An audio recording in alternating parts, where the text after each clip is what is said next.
What's up, everybody? Welcome back to Speaking Llama, a Survivor podcast, where we are here for a post-season interview with your favorite challenge enthusiasts from Brains versus Brawn Season 2, the runner-up of the season. Kaelan, how are you today?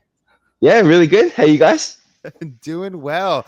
Can't believe that we're talking to you, especially because you're out in Norway, I believe it is right now. What you doing there? I know because we've been following on social media, but tell our listeners what you're doing.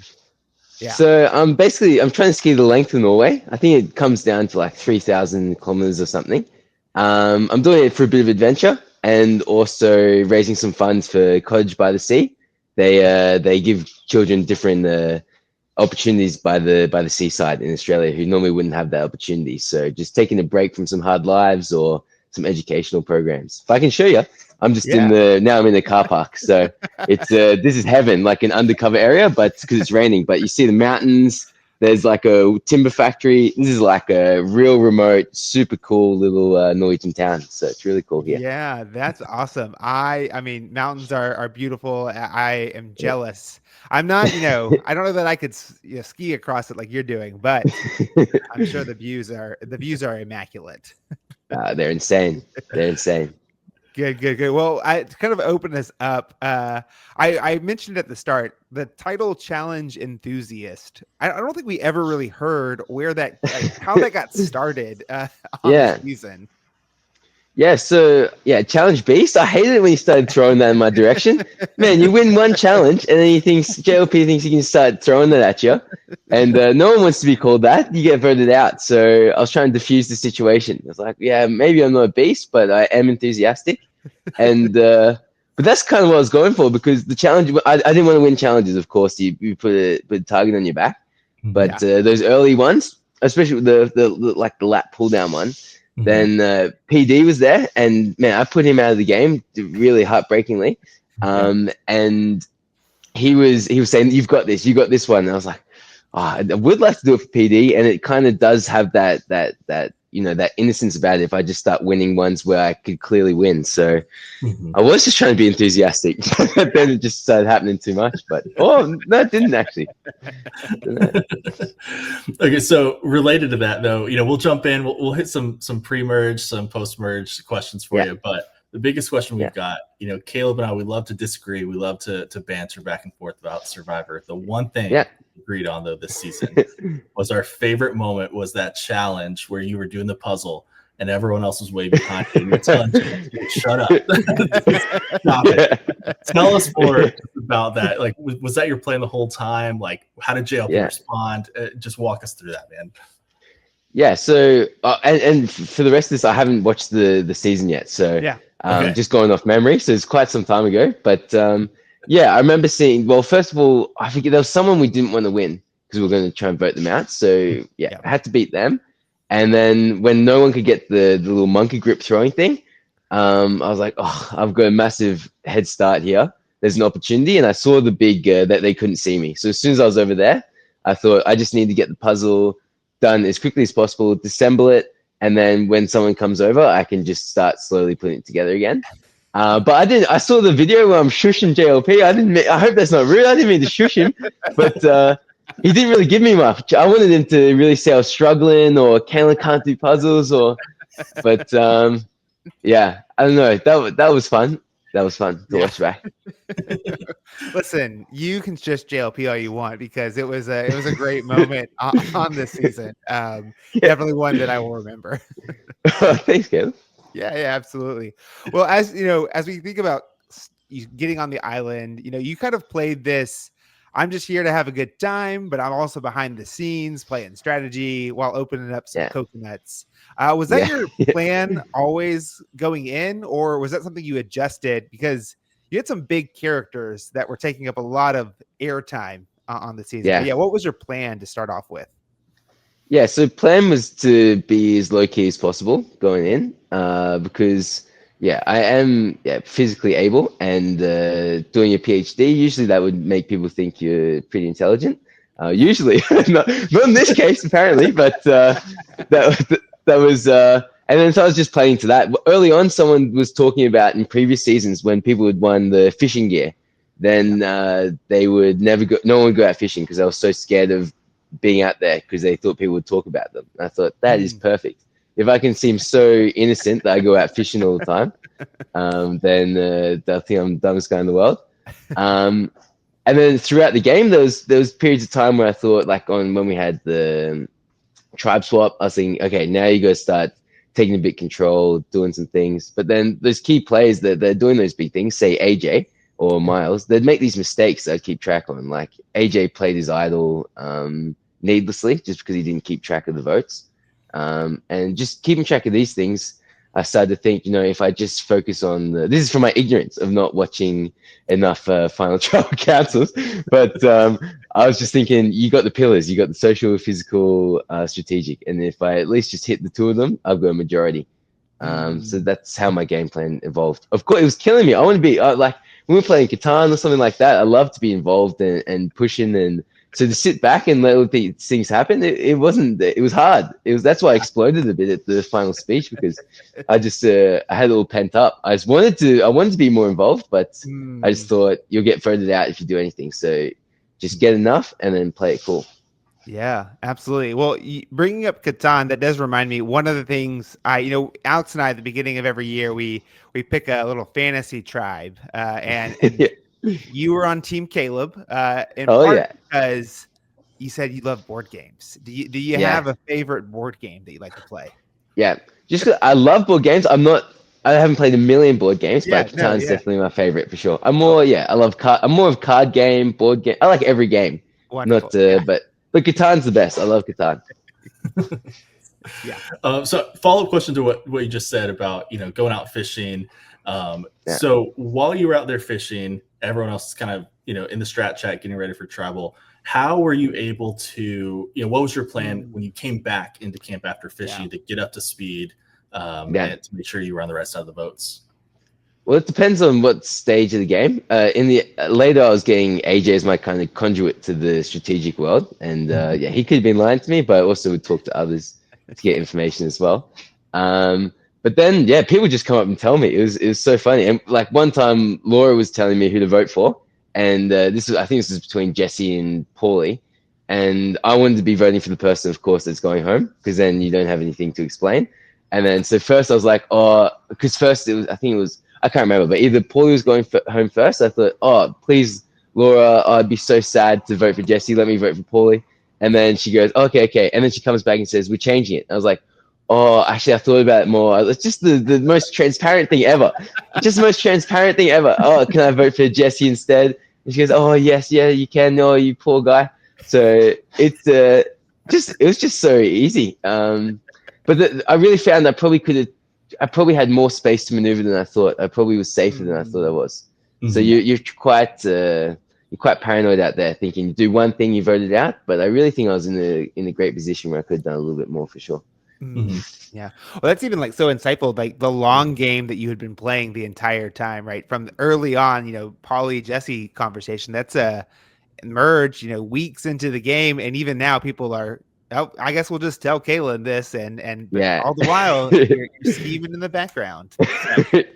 I wouldn't, I'd be talking, can't talk myself up. I'm not scheming, but just laying low probably. Fair enough. Well, you mentioned AJ being kind of the conduit of information for you. Who was there anyone else that you were particularly close with strategically out there? We saw I know you haven't seen the season. We saw a lot of you and AJ, but who else were you close with?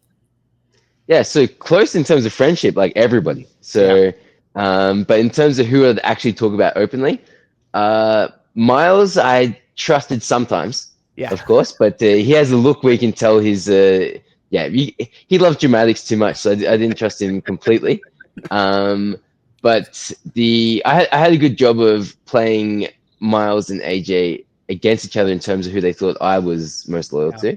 But then I'd kind of test people, so I would tell something to Zara, and then I'd see Zara just run up and tell that person, I heard you put my name out there. And so I just retreat again. I just put my head out a little bit and then retreat. And there was nobody I could really trust. I could trust AJ for sure.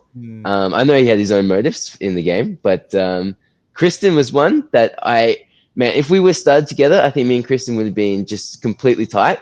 But seeing that she was really playing the game, and seeing that like I felt was getting really close to her, but then she was making alliances with like Kaz and PD without us. And when you hear these things, I was too nervous. I probably could stay with her for sure, but there's just enough things that I had to just retreat. So no, I wasn't that close to anyone, but AJ, I'd say strategically.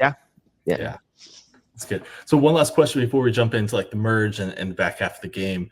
You were part of the Dominant Alliance this season, the Graduates.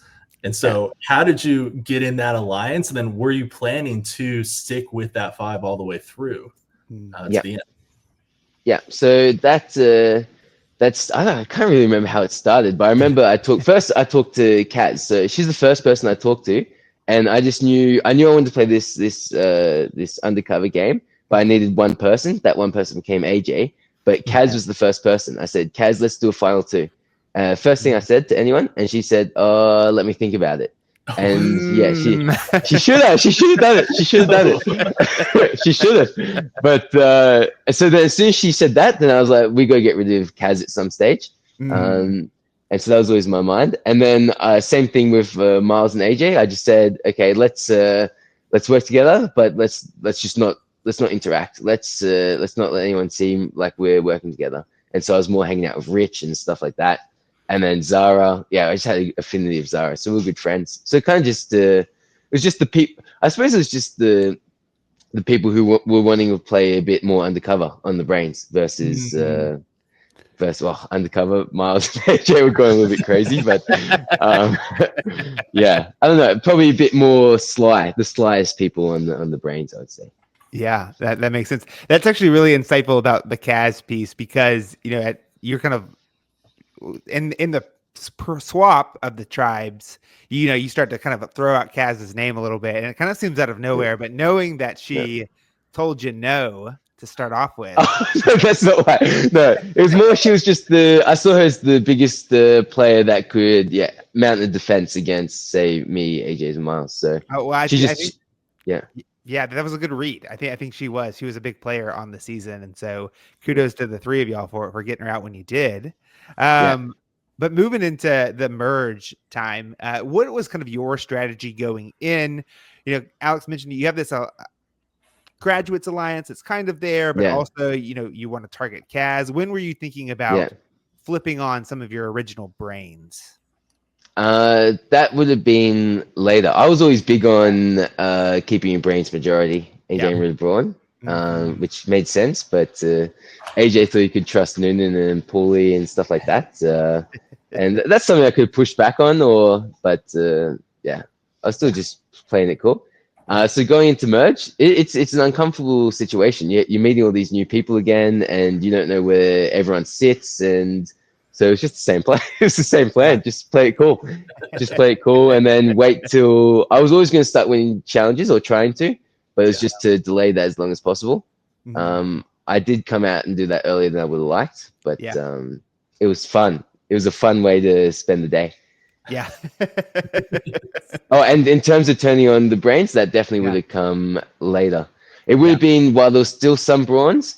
It was just before anyone else decided to turn. So before Kaz decided to turn, that's when we had to turn.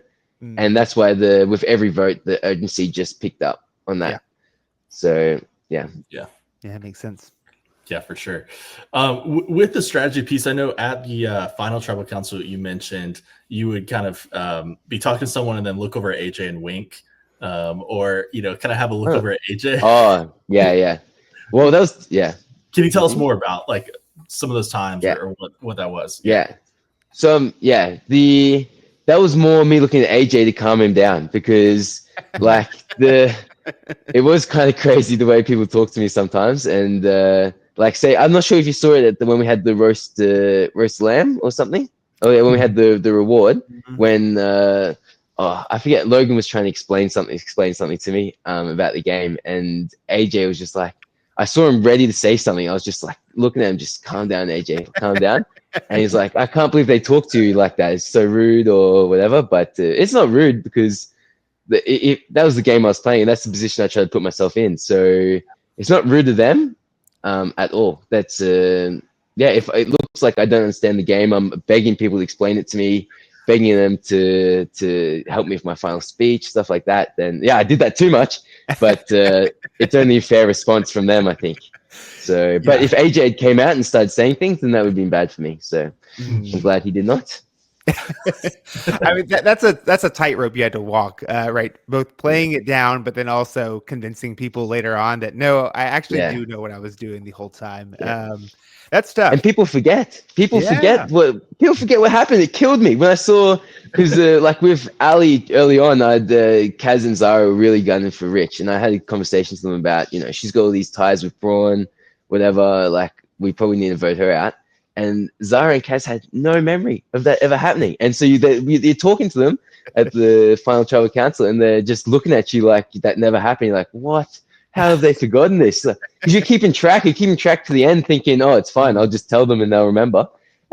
Absolutely not. It has to be very obvious, very loud, or else no one's going to remember. But we are very sleep deprived. We're starving, so it's kind of fair. Yeah. So would love to move a little bit into these individual challenges, right? You broke the record. First, congratulations. Absolutely incredible. At what point in the season did you think, I could probably beat this record? Well, yeah, as I said, I haven't watched too much Survivor, so I didn't know there was a record. Oh, yeah. Well, I knew there was a record, but I didn't know what it was. No, it was never. That is too. Yeah, that's too big picture. I was fighting every day. So every day it was, should I win this one? Should I not try and win this one? What are the benefits? How related is it to the final challenge? Who do I want to beat me? Who do I not want to win? So there was never how many am I going to get? It was, am I getting it today or not? That's good. Did you have any favorite challenges that you can remember? Yeah, I loved definitely the breath holding one. That was so fun. Yeah. That was insane. And then after that, just me and Kaz were just like so relaxed. And it was the most relaxed I've ever been. That was so nice. And yeah. But then sorry. No, go ahead. Yeah. No, what you were saying something? Oh, I was gonna add. You're over here like that was the most fun I ever had, and then you're like getting water tortured under a cage. Yeah. The idea was scary, but actually being there was quite nice. Yeah. And then the puzzle challenge was fun. The one where I talked to JLP, just because of that. I liked throwing that rope. That was really fun. And then it was just a dynamic, fun challenge. There's so many. I love the ones with lots of parts to it.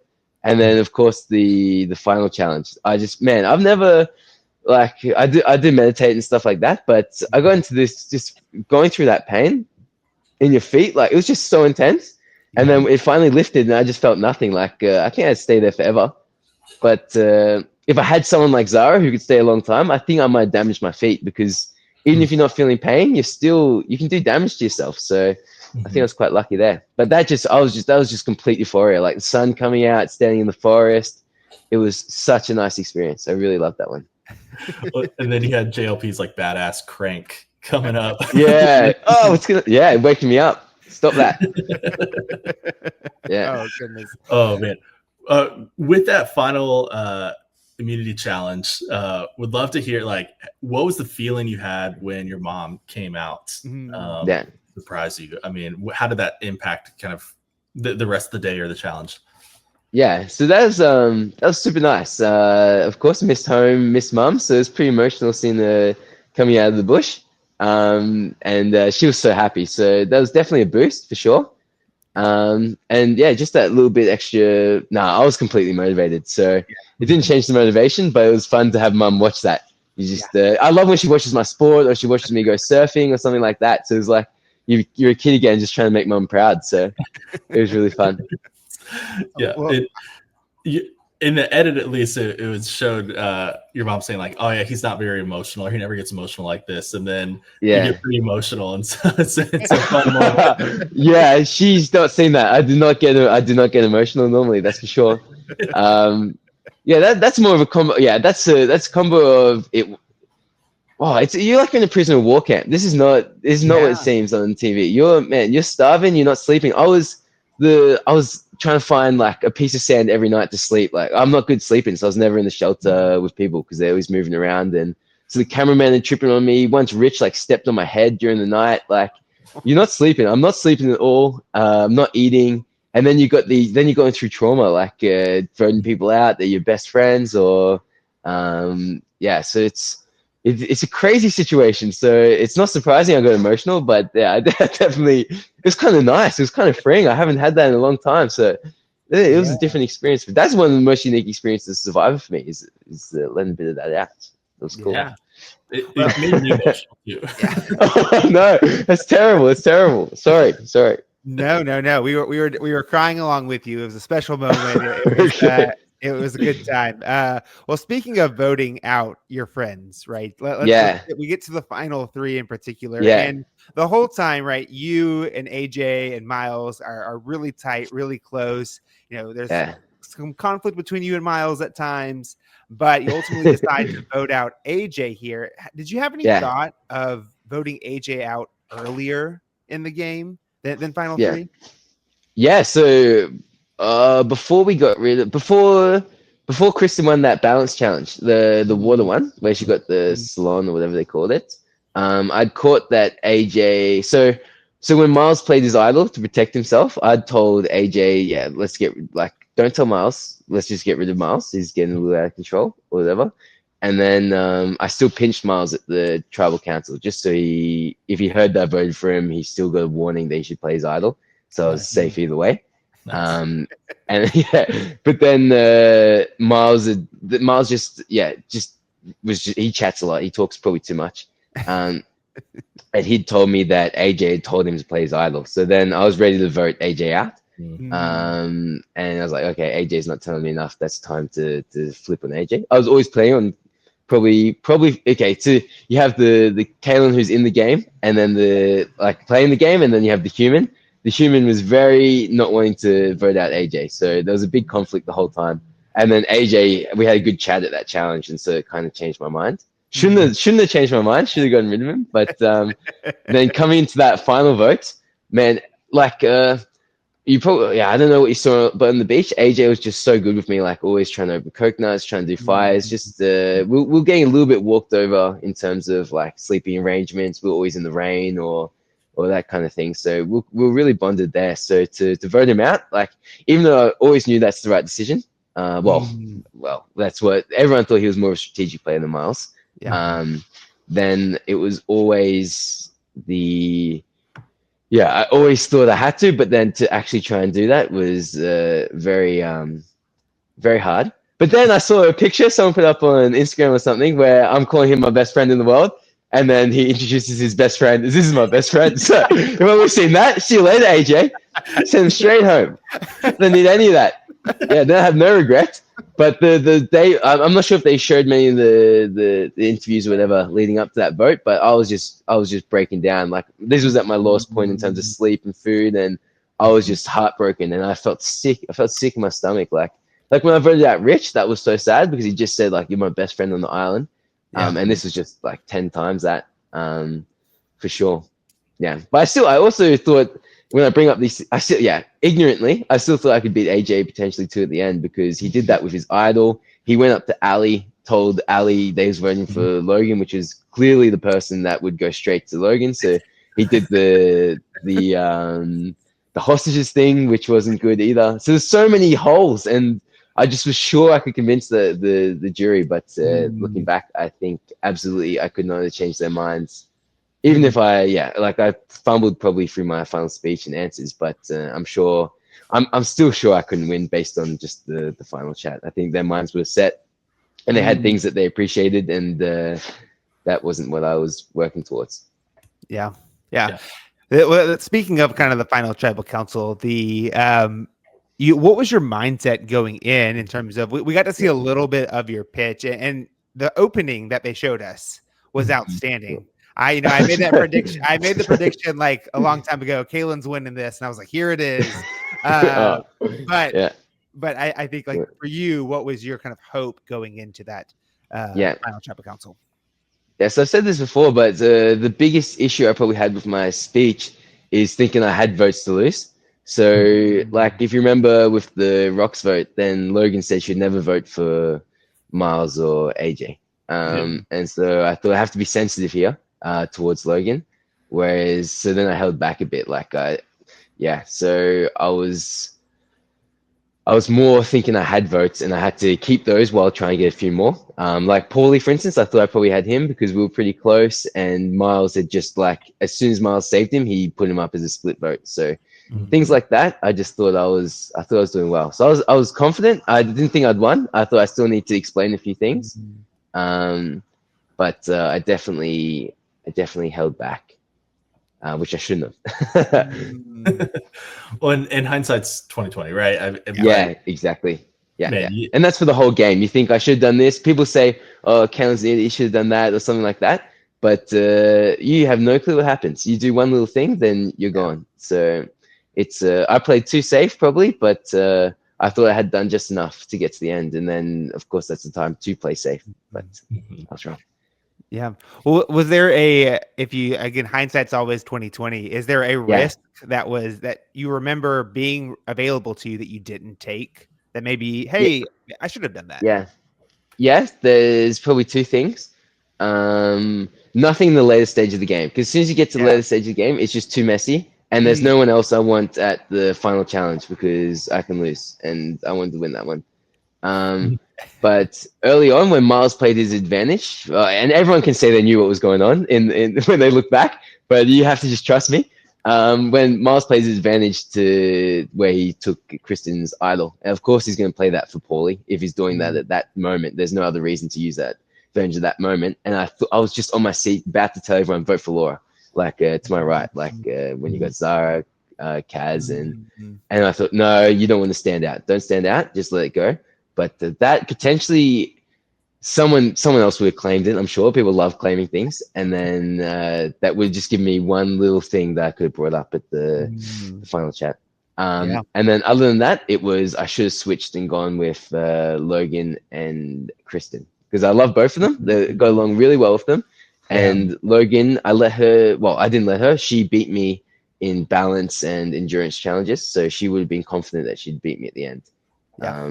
In terms of and she claimed Kaz vote as well, so she would have taken me to the end too, and then I could have either gone against her and revealed some things or just gone rid of her.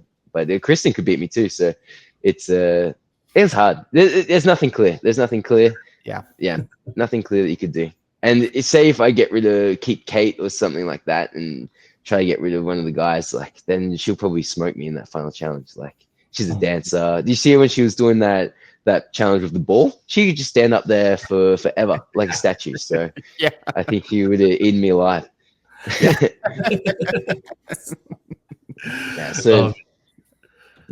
But you can't really, as we said, you can't say I should have done this because it's so easy to go home.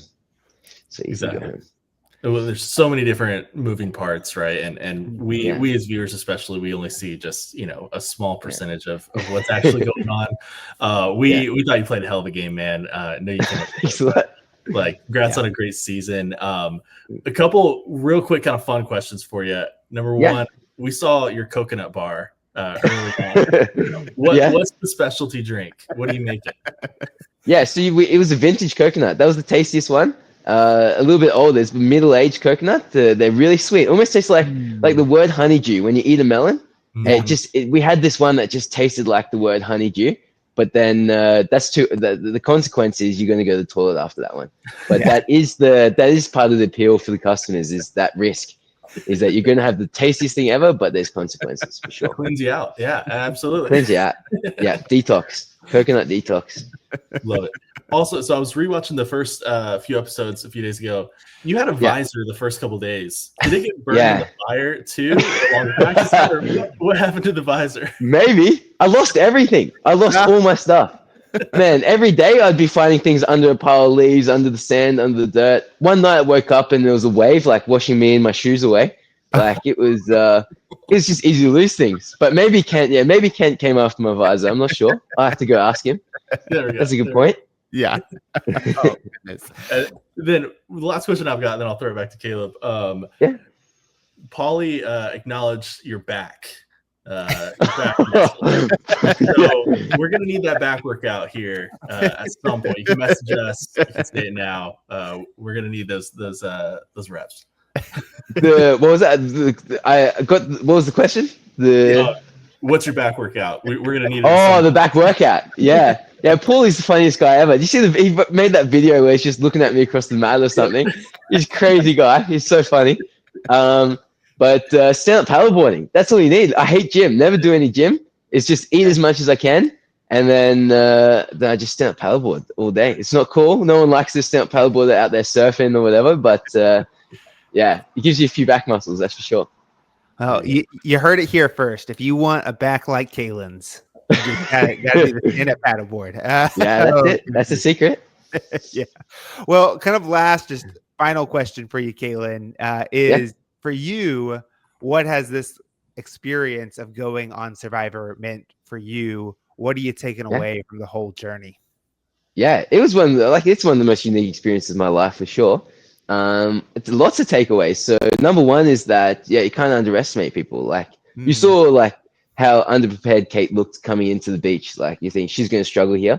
She smashed it. She was so good at the fire. She was so good at camping. She was so tough. And everyone there, Zara, everyone could just these are people who maybe they live more of an upper class life. Like whenever I caught a crab or a fish, Zara would say, it's a bit too farm to table for me or something like that. But they had no problem with how tough it was. So man, everyone's capable of anything, I'd say. And then other than that, it would be, just being a bit more in touch with emotions. You're probably bottling a few things up that you should probably let that out. Maybe not always on TV. You don't have to do it on TV. You can do it a bit more private next time, but it's okay. And then that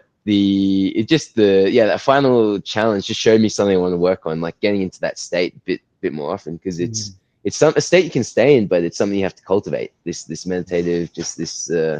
It's just a beautiful place to be. And Samoa, oh my God, I love Samoa so much. It's that's where humans are meant to be. Like the fish, the people are so lovely. They're just singing everywhere they go, and the food's just growing on the trees for you. That is heaven. Samoa is heaven. Wow. that is wonderful. Now, I think someone asked you this on social media, but is it the beach or the mountains? Which one do you prefer? The beach. I love the mountains, but there's something about being in the ocean. Just probably it's wherever you grow up. So I grew up in the ocean. But then saying that, man, some of these valleys, at the start of here, I was walking on this lake in the middle of the night, full moon, and there's just mountains either side of you, and you're just skiing along this lake. Always, there's not another person 100 kilometers away. And I also went to Svalbard I had a little break to go do some research there during this trip, and there is just so crazy. Seeing those mountains meet the sky. There's the risk of polar bears. I'm drawn. I've come back to saying it's a tie. I need to live in, say Fiji or something where there's a mountain onto the ocean, or New Zealand. Maybe New Zealand's the place. There you go. There it is. Wow. You paint a beautiful picture. But Kaelan, is there anything that you want to plug to our listeners? I know you're doing this ski for charity. Is there any way that people can be involved with that, or anything else that you want to plug to the listeners? Hey, thanks heaps for the opportunity. Yeah, I'd love if anyone can donate. It's an absolutely awesome cause. You're changing lives of these kids that might not have such a positive prospect on life. And so you get to explore that healing nature of the ocean. You don't know what that could change. So I've got a link in my bio on Instagram. So Kaelan.Lockhart, and Survivor's been amazing. The fans, man, the donations just went up so much from that. So I'm so grateful for that. They're absolutely amazing from everyone. It's so heartwarming to see that. So I was trying to raise 10,000. I think we're getting pretty close. So it'd be nice to get there, because it's really, really worthwhile cause. So just the link in my bio, I suppose. Absolutely.